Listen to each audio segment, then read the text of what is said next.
आपल्या विविध मागण्यांसाठी राज्यभरातील शिक्षक जे आहेत ते आक्रमक झालेले आहेत। जुनी पेन्शन असेल, सोबतच कंत्राटी शिक्षक भरती रद्द करा या मागणीसाठी जे आहे ते शिक्षक आक्रमक झालेले आहेत। आपण बघू शकतो अमरावतीच्या जिल्हाधिकारी कार्यालयावर विराट महामोर्चा जो आहे तो सर्व प्राथमिक शिक्षक संघटनेच्या वतीने काढण्यात आलेले आहेत। आपण दृश्यांमध्ये बघू शकतो मोठ्या संख्येने जर पाहिलं तर या ठिकाणी हजारोच्या संख्येने जे आहेत ते जिल्हाभरामधील शिक्षक या मोर्चामध्ये सहभागी झालेले आहेत। वेगवेगळ्या मागण्या घेऊन जे आहे ते हे शिक्षक जे आहेत ते आक्रमक झालेले आहेत।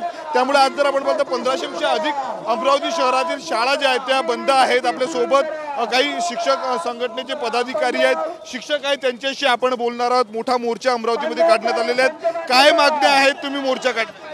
आमच्या जे संच मान्यता आहे ते रद्द केली पाहिजे आणि जे मुख्यालय जे राहणार आहेत शिक्षक जाचकगटी आहे ते जाचकगटी यांनी रद्द करायला पाहिजे। शिक्षकांना जे वेगवेगळी कामे दिलेली आहेत शिक्षणाच्या शिवाय तर शिक्षकांना शिकूच दिलं पाहिजे। फक्त अवांतर जी कामे आहे ते शिक्षकाकडून काढून घेतली पाहिजे, ते बंद केली पाहिजे। आणि जे काही शाळा आहेत कंत्राटी भरती आहे, कंत्राटी जर भरती झाली तर येणाऱ्या पिढीला म्हणजे तुम्ही 5-5, 10-10 हजार रुपयामध्ये 5-5, 10-10 हजार रुपयामध्ये जर तुम्ही असे शिक्षक भरती कराल तर पुढची जे भावी पिढी आहे त्यांना खूप मोठा धोका होऊ शकतो। त्याकरता कंत्राटी भरती रद्द झाली पाहिजे। अशा प्रकारच्या आमच्या सर्व मागण्या या जिल्हाधिकारी कार्यालयावर आम्ही घेऊन आलेलो आहोत।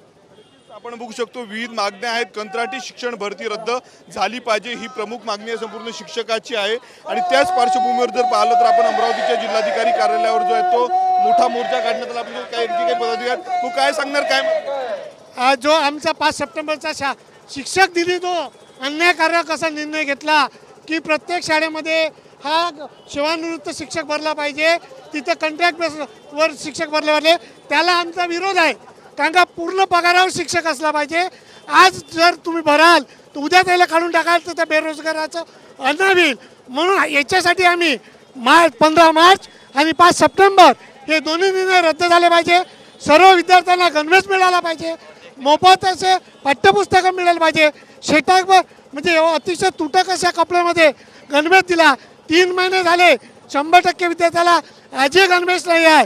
अशैक्षणिक कामे आहे, असे कितीतरी प्रकार आहे।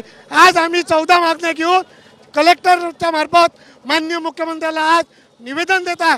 संपूर्ण महाराष्ट्रभर आज संपूर्ण शाळा हे सुरू आहे, आम्हाला शिकू द्या, विद्यार्थ्यांना शिकू द्या, आम्हाला शिकवू द्या आणि विद्यार्थ्यांना देखील शिकू द्या असे म्हणणं घेऊन जे आहे ते हजारोच्या संख्येने शिक्षक जे आहेत ते अमरावतीच्या जिल्हाधिकारी कार्यालयावर धडकलेले आहेत।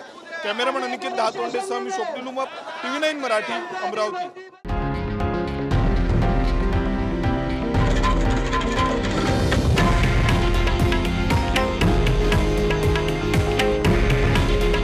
हे आहे देशातील नंबर 1 न्यूज नेटवर्क आणि आपण पाहत आहात TV9 मराठी। काळजी तुमची, हित महाराष्ट्राचं।